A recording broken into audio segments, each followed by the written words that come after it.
ಹಾಗಾಗಿ ಬಳ್ಳಾರಿ ಶಿಫ್ಟಿಂಗ್ ಬಗ್ಗೆ ಕೈ ಬಿಟ್ಟಿದೆ. ಓಕೆ ತೊಂದರೆ ಇಲ್ಲ. ಓಕೆ ಒಂದ್ ತರದಲ್ಲಿ ಬಳ್ಳಾರಿ ಅಧಿಕಾರಿಗಳು ನಿರಾಳ ಆಗ್ಬಿಟ್ರು ಈಗ.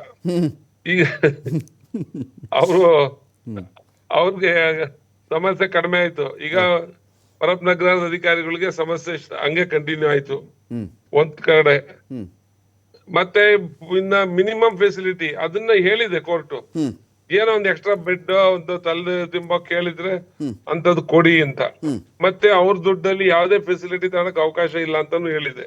ಓಕೆ ಮತ್ತೆ ಇನ್ನೂ ಒಂದ್ ಹೇಳಿದೆ, ಏನಾದ್ರೂ ಮಿಸ್ಬಿಹೇವಿಯರ್ ನಡೆದ್ರೆ ಆ ಅಧಿಕಾರಿಗೆ ಎಲ್ಲಾ ಪವರ್ ಇದೆ ಟ್ರಾನ್ಸ್ಫರ್ ಶಿಫ್ಟ್ ಮಾಡಕ್ಕೆ ಅಂತ. ಅದು ಆಪ್ಷನ್ ಮತ್ತೆ ಜೈಲ್ ಅಧಿಕಾರಿಗಳಿಗೆ ಬಿಟ್ಟಿದೆ. ಓಕೆ ಓಕೆ ನಾನಿದೀಗ ಸಂಕೇತನಿಗೆ ಬರ್ಬೇಕಂತಾನೆ ಇಲ್ಲ ಅದು.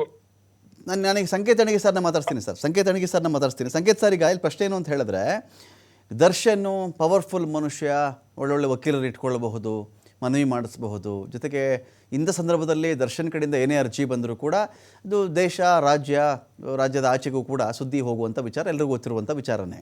ಪ್ರತಿಯೊಬ್ಬ ವಿಚಾರಣಾಧೀನ ಖೈದಿ ಕೂಡ ಅಕಸ್ಮಾತ್ ಈ ಸಂದರ್ಭದಲ್ಲಿ ಪರಪ್ ನಗರಹಾರ ಜೈಲಲ್ಲಿದ್ದರೆ ಅವರೆಲ್ಲರೂ ಕೂಡ ಸೂರ್ಯನ ಬೆಳಕನ್ನು ನೋಡದೆ ಫಂಗಸ್ ಫ್ಯಾಕ್ಟ್ರಿ ಆಗಿರ್ತಕ್ಕಂಥ ಪರಪ್ ನಗರಹಾರದಲ್ಲಿ ಬದುಕೋದು ಹೇಗೆ ಅಂತ, ಅದೇ ನಿಜ ಆಗಿದ್ರೆ?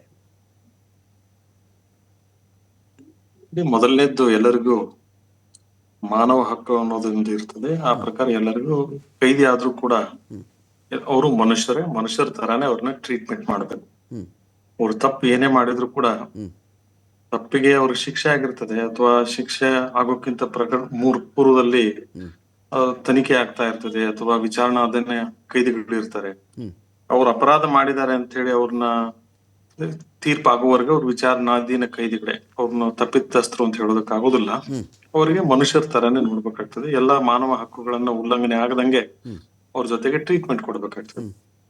ಬಟ್ ಈ ಪ್ರಸ್ತುತ ಪ್ರಸಂಗಕ್ಕೆ ನೀವು ಅದನ್ನ ಹೋಲಿಕೆ ಮಾಡಿ ನೋಡಿದಾಗ, ಹಿಂದೆನೂ ಕೂಡ ಒಂದ್ ಬಾರಿ ಹೇಳಿದ್ರು ಯಾರು, ಇದೇ ವ್ಯಕ್ತಿ ಆರೋಪಿ, ಏನಂದ್ರೆ ಆಪರೇಷನ್ ಆಗ್ಬೇಕು, ಬೆನ್ನು ನೋವು ಇದೆ, ಮಾಡದೇ ಇದ್ರೆ ಬದುಕಕ್ ಆಗಲ್ಲ, ಅಷ್ಟೊಂದು ನೋವಿದೆ ಅಂತ ಹೇಳಿ. ಅದನ್ನ ಕೋರ್ಟ್ ನಂಬಿತ್ತು. ಆ ಪ್ರಕಾರ ಕೆಲವೊಂದು ವಾದ ವಿವಾದಗಳನ್ನು ಕೇಳಿತ್ತು. ಅದಕ್ಕೆ ಸಂಬಂಧಪಟ್ಟಂತ ದಾಖಲೆಗಳನ್ನು ಕೂಡ ಮಾಡಿದ್ರು. ಸರ್ಜರಿ ಇಮಿಡಿಯೇಟ್ ಆಗಿ ಮಾಡ್ಲೇಬೇಕು, ಅದಕ್ಕಾಗಿ ಅವ್ರನ್ನ ಬಿಡುಗಡೆನೂ ಮಾಡ್ಲಾಯ್ತು ಸ್ವಲ್ಪ ದಿನದ ಮಟ್ಟಿಗೆ ಜಾಮೀನಿನ ಮೇಲೆ. ನಂತರ ಏನಾಯ್ತು? ಆಪರೇಷನ್ ಆಯ್ತಾ, ಓಡಾಡಿದ್ರ ಎಲ್ಲದು ಸಮಾಜದಲ್ಲಿ ಎಲ್ಲ ಎದುರುಗಡೆ ಇದೆ, ಮಾಧ್ಯಮದ ಎದುರುಗಡೆ ಇದೆ, ಕೋರ್ಟಿನ ಎದುರುಗಡೆ ಇದೆ. ಕೋರ್ಟಿನ ಜಜ್ಮೆಂಟ್ ನಲ್ಲೂ ಕೂಡ ಸುಪ್ರೀಂ ಕೋರ್ಟ್ ಅದ್ರ ಬಗ್ಗೆ ಉಲ್ಲೇಖ ಮಾಡಿದೆ.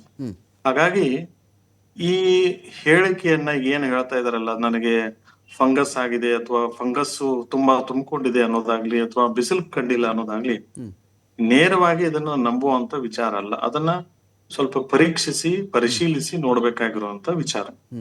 ಅವ್ರು ಹೇಳಿರೋದೆಲ್ಲ ಸುಳ್ಳು ಅಂತ ನಾನು ಹೇಳಲ್ಲ, ಆದ್ರೆ ಹೇಳಿರೋದೆಲ್ಲ ಸತ್ಯ ಇರ್ತದೆ ಅಂತ ಹಿಂದಿನ ಉದಾಹರಣೆಗಳು ಏನಿತ್ತಲ್ಲ ಅದು ಸುಳ್ಳು ಮಾಡಿದಾವೆ. ಹಾಗಾಗಿ ಇವ್ರು ಹೇಳೋದನ್ನ ಪ್ರತಿಯೊಂದನ್ನ ನೇರವಾಗಿ ವೇದವಾಕ್ಯ ಅಥವಾ ಸತ್ಯನೇ ಹೇಳ್ತಾ ಇದಾರೆ ಅಂತ ನಂಬೋದು ಕಷ್ಟ ಆಗ್ತದೆ, ಈಗಾಗಲೇ ನಡೆದಿರೋ ಘಟನೆಯಿಂದ. ಇದು ಮೊದಲೇದ್ದು.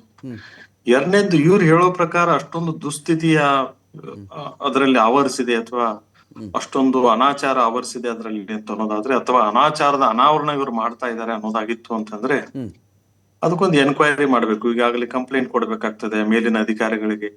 ಸರಿಯಾಗಿ ಟ್ರೀಟ್ಮೆಂಟ್ ಮಾಡದೇ ಇದ್ರೆ, ಅಥವಾ ಅವ್ರಿಗೆ ಸರಿಯಾಗಿ ನಡ್ಕೊಳ್ದೇ ಇದ್ರೆ, ಅಥವಾ ಅಲ್ಲಿ ಡಾಕ್ಟರ್ಸ್ ಇರ್ತಾರೆ, ಡಾಕ್ಟರ್ ಮುಂದೆ ಏನಾದ್ರು ಇವ್ರು ಕಂಪ್ಲೇಂಟ್ ಮಾಡಿರ್ಬೇಕು.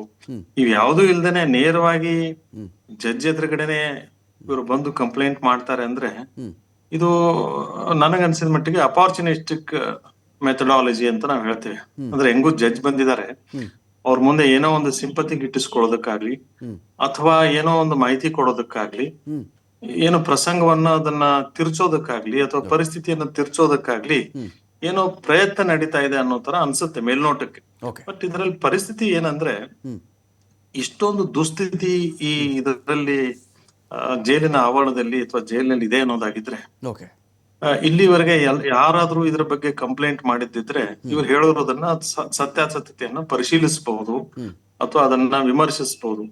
ಬಟ್ ಈಗಾಗಲೇ ಯಾರು ಈ ಬಗ್ಗೆ, ಜೈಲಿನ ಪರಿಸ್ಥಿತಿ ಬಗ್ಗೆ ಅಥವಾ ಇವ್ರು ಹೇಳ್ತಾ ಇರೋ ದುಸ್ಥಿತಿಯ ಆರೋಪದ ಬಗ್ಗೆ ಯಾರು ಈವರೆಗೆ ಈ ತರದ್ದು ಕಂಪ್ಲೇಂಟ್ ಗಳು ಬರದೇ ಇರೋದ್ರಿಂದ ಇದು ಮೇಲ್ನೋಟಕ್ಕೆ ಸುಳ್ಳು ಅನ್ನೋ ತರ ಕಾಣ್ತದೆ ಅಥವಾ ಸುಳ್ಳು ಆರೋಪ ಅನ್ನೋ ತರ ಕಾಣ್ತದೆ. ಓಕೆ. ಮತ್ತೆ ಎರಡನೇದು ಇನ್ನೊಂದು ವಿಚಾರ ಹೇಳ್ಬಿಡ್ತೀನಿ ಇದರಲ್ಲಿ. ಈಗ ಈ ವ್ಯಕ್ತಿಗೆ ಇಷ್ಟು ದಿನ ಸಿಕ್ಕಿರೋ ಸೌಲಭ್ಯಕ್ಕೆ ಸುಪ್ರೀಂ ಕೋರ್ಟ್ ಚೀಮಾರಿ ಹಾಕಿದ ನಂತರ ಅದು ಸಿಗದೆ ಇರೋದಕ್ಕೆ ಸಾಕಷ್ಟು ವ್ಯತ್ಯಾಸ ಇದೆ. ಓಕೆ. ಹಾಗಾಗಿ ಆ ನಿಟ್ಟಿನಲ್ಲಿ ಅದನ್ನ ಗಿಟ್ಟಿಸ್ಕೊಳ್ಳೋ ಲೆಕ್ಕದಲ್ಲೂ ಇದನ್ನ ಹೇಳಿರಬಹುದು, ಅಥವಾ ಮೊದಲಿಂದ ಸಿಕ್ಕಿರೋ ಕಂಪ್ಯಾರಿಸನ್ ಅನ್ನು ಈಗಿನ ಪರಿಸ್ಥಿತಿಯಲ್ಲಿ ಮಾಡಿದ್ರೆ ಅದು ಅಲ್ಲೋಲ ಕಲ್ಲೋಲ ಆಗುವಂತ ಪರಿಸ್ಥಿತಿ ಇರ್ತದೆ, ಅಥವಾ ಭೂಮಿ ಆಕಾಶದ ವ್ಯತ್ಯಾಸ ಇರ್ತದೆ. ಮೊದಲು ಸಿಕ್ಕಿರೋ VIP ಟ್ರೀಟ್ಮೆಂಟ್ಗೆ ಅಥವಾ ಈಗಿರುವಂತ ಟ್ರೀಟ್ಮೆಂಟ್ಗೆ ಜನಸಾಮಾನ್ಯರ ತರ ತುಂಬಾ ವ್ಯತ್ಯಾಸ ಇರೋದ್ರಿಂದ ಆ ತರ ಅವ್ರಿಗೆ ಅನಿಸ್ತಿರ್ಬೇಕು ಅಥವಾ ಅವ್ರ ಭಾವನೆ ಇರಬೇಕು ಅಂತ ನನಗನ್ಸುತ್ತೆ. ಫೈನ್. ಮತ್ತಷ್ಟು ಮಾತಾಡ್ತೀನಿ ಒಂದೊಂದು ಬ್ರೇಕ್ ಆದ್ಮೇಲೆ.